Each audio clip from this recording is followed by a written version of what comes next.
Do you feel like you're stuck or find yourself attracting the same type of relationships and negative experiences, or just not manifesting what you want in life?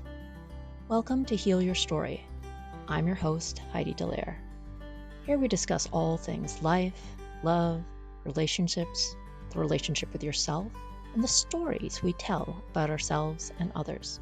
I help people get out of their busy heads and get back in touch with their heart space to learn self-love and help heal their story.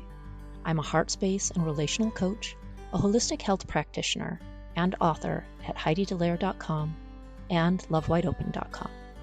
Let's go hold some heart space together. Hey loves, before I jump into episode 174, I just want to take a moment to mention that the Emotional Regulation Mastery Program starts on October 18th. This is an in-depth 6-week program that helps you get to the root cause of your anxiety and deal with the emotions that often create it.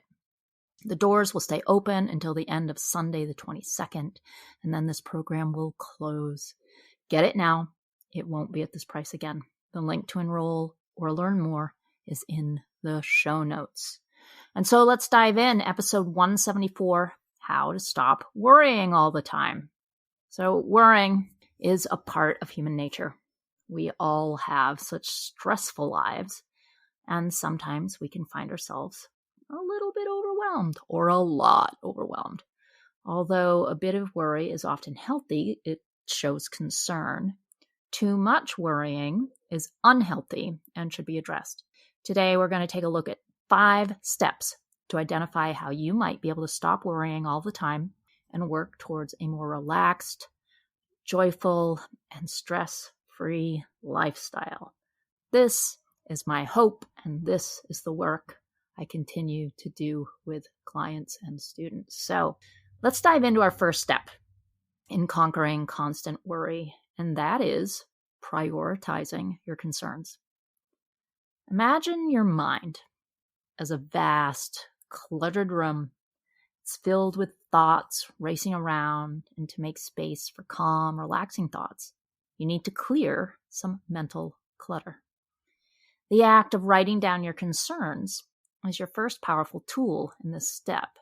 It's like taking those swirling thoughts in your head and giving them a physical presence on paper. This not only externalizes the worries, but also begins the process of creating space for more positive and tranquil thoughts to take root. It's like decluttering your mental space. When you write down your concerns, you are in essence capturing them, making them tangible. They're no longer abstract, amorphous fears. They are words on paper. That alone can be very empowering. Now consider this. Worries, when left unexamined, tend to grow and multiply. They feed off one another in the dark corners of your mind. Writing them down disrupts this process. You're pulling these worries out into the light, and when you see them clearly, you can confront them. It's not just about decluttering, though. It's also about organizing. When you put your worries on paper, you can categorize and prioritize them. Not everything that occupies your mind is equally important or urgent, right? Sometimes we think it is. Some concerns may be trivial in the grand scheme of things, while others might have a really significant impact on your life. By categorizing and prioritizing your worries, you're essentially giving structure to your thoughts. This structure is crucial because it makes it easier to address these concerns systematically. You can start with the most pressing ones, work on solutions, and move down the list. It's a strategy that can help you regain a sense of control over your thoughts and your life. Prioritizing your concerns is not just about understanding what worries you the most, but also about recognizing that some worries might be redundant, repetitive, or even baseless. This exercise is like shining a light on the shadows, revealing that some of the things that kept you up at night aren't as menacing as they seemed in the dark. So by doing this, you're taking the first step towards addressing your worries in a more structured and manageable way, right? It's akin to organizing your life's worries kind of into folders, like neatly labeled, ready to open, be assessed, and if possible, resolved. So in a nutshell, the act of writing down your concerns is the initial crucial step in your journey to stop worrying all the time.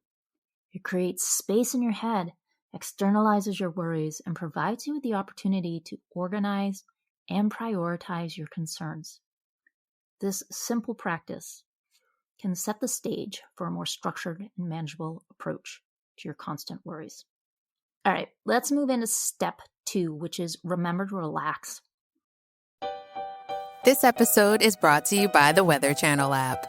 Did you know the app can help you forecast more than just the weather? With allergy tracking and flu risk mapping. So you know when to stay inside and load up on podcast. As well as air quality and UV indexing. So you know when to get outside, load up on sunscreen and podcast.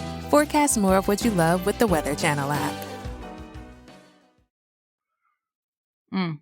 This is often hard for folks. In our journey to conquer constant worry, this step is all about remembering to relax. It's crucial to understand that relaxation is not just a luxury, it's a necessity for us. It's a necessity for our well-being. We all lead hectic lives, and in this very fast-paced world, finding time to unwind is often neglected. However, it's a step you really must prioritize in your quest to stop worrying all the time. Consider this. Your mind is like a car engine.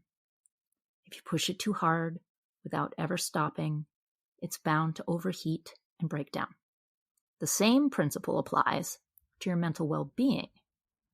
When you're constantly worrying, your mind is in a perpetual state of overdrive. That's unsustainable. So to break this cycle, it's essential to make time for relaxation.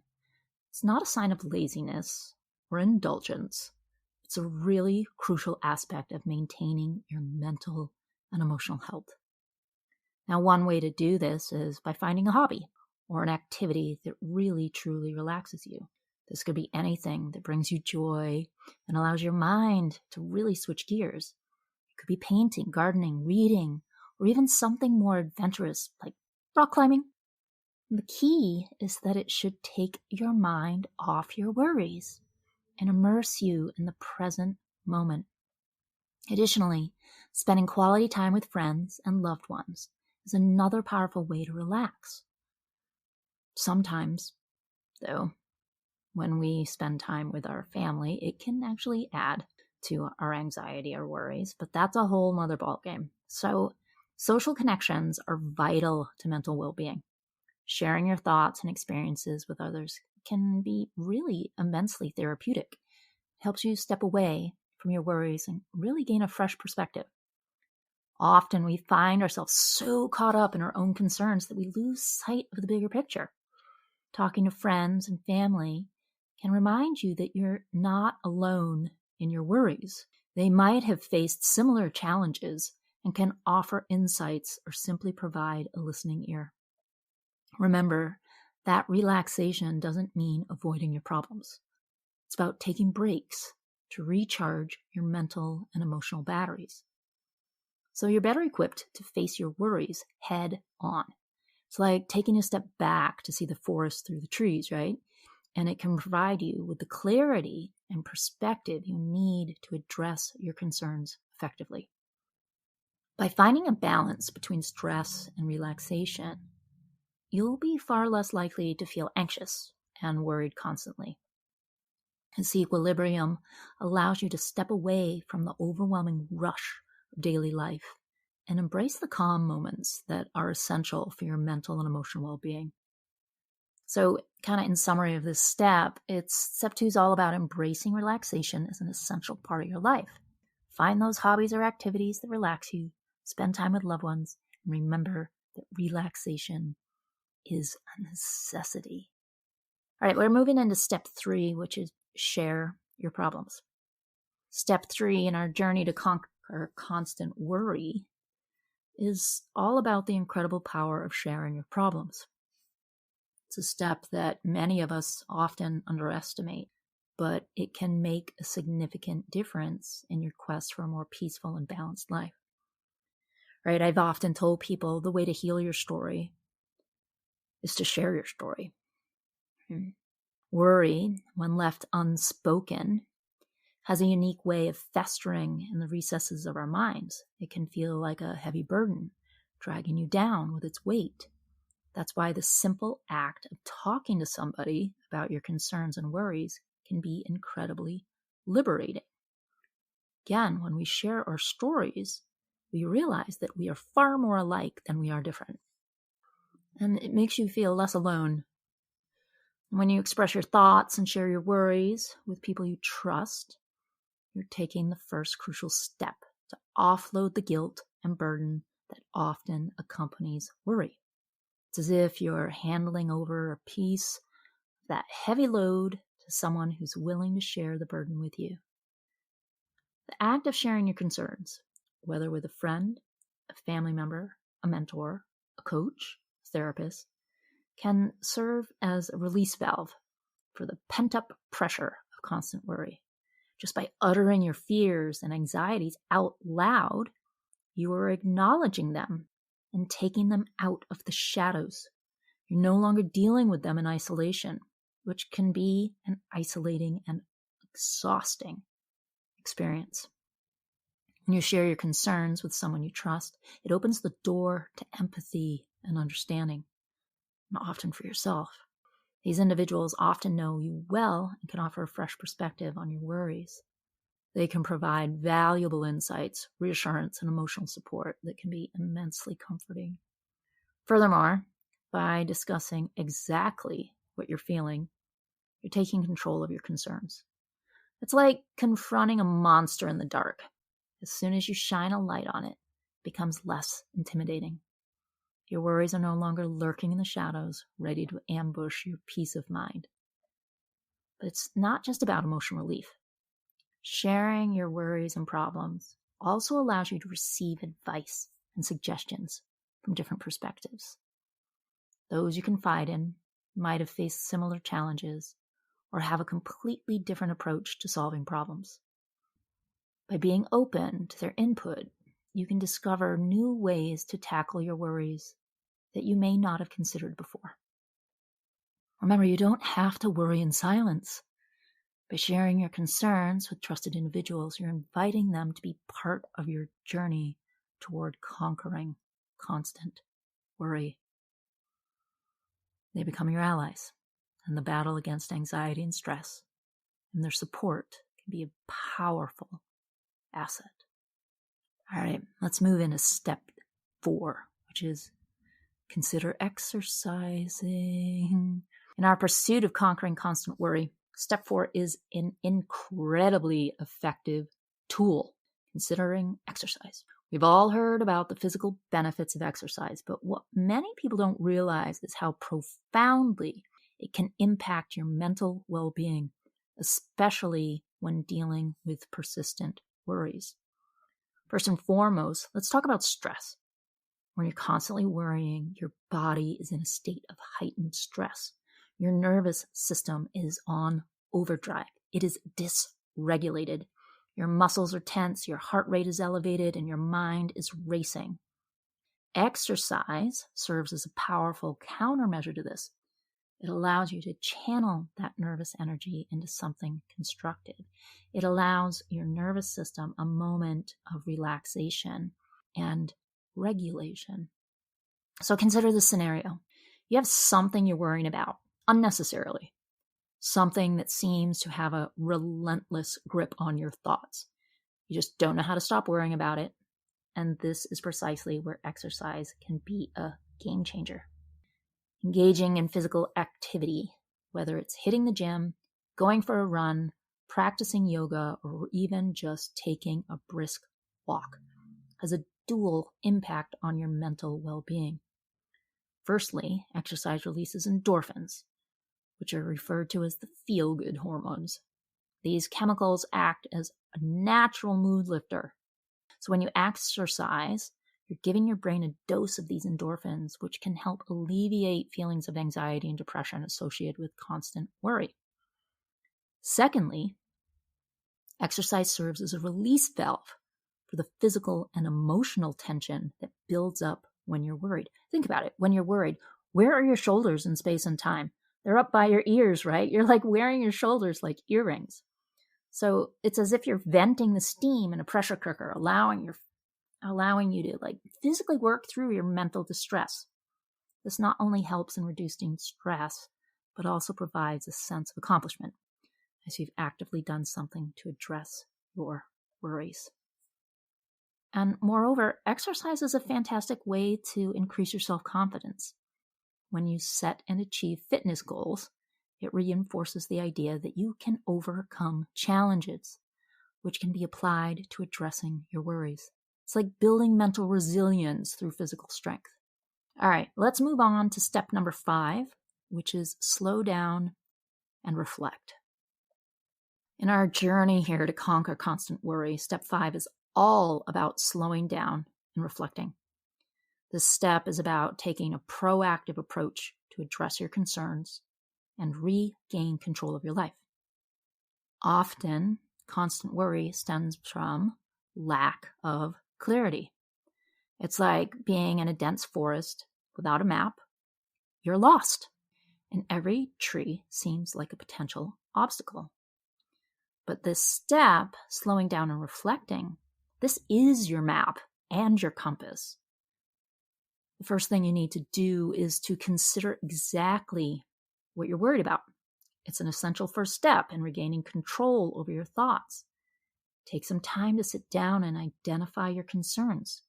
What are the specific issues that are constantly plaguing your mind?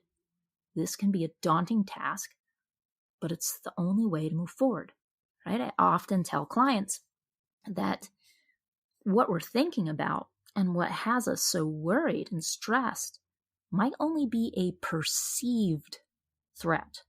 It's not actually true. So to be able to sit down and reflect and be like, what about this is actually true? And you may find that you're in a place of too far forward, too far thinking of the future, or too far backwards feeling and thinking about the past, of which both are perceived threats because they aren't right now happening in the present. So once you've outlined your concerns, it's time to ask yourself if you have a rational or irrational thought. In many cases, we find ourselves worrying about things that, when viewed objectively, aren't as dire as they seem. This self-reflection and self-awareness can help you see the reality beyond your concerns, which is often less threatening than you perceive. Now, when you break down your worries into actionable steps, it becomes less overwhelming. Rather than feeling swamped by an impenetrable jungle of concerns, you're transforming your worries into a series of manageable tasks. This shift in perspective is empowering because it allows you to regain control.